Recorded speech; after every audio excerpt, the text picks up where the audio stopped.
once you get above 40, you should be having your physical exam done every year. We've all heard the saying, an ounce of prevention is worth a pound of cure. As we age, health experts have determined our risk goes up for certain diseases.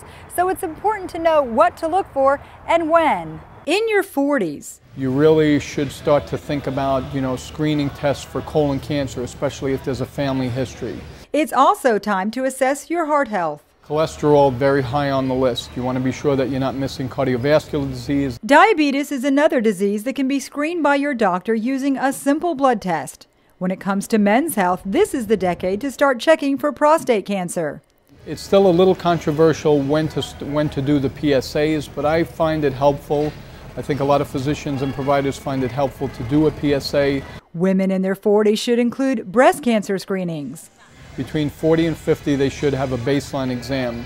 You want to do it earlier when there's a strong family history of breast cancer. Women also need to keep up with their gynecological exams, even if they've had a hysterectomy. If the uterus and the cervix were removed, but the ovaries are still intact, the only way to screen for ovarian cancer is to do a physical exam. They don't need a pap smear anymore because they don't have a cervix. Middle age starts the second half of life and is prime time to keep up with your health. For Lee Memorial Health System, I'm Amy Osher.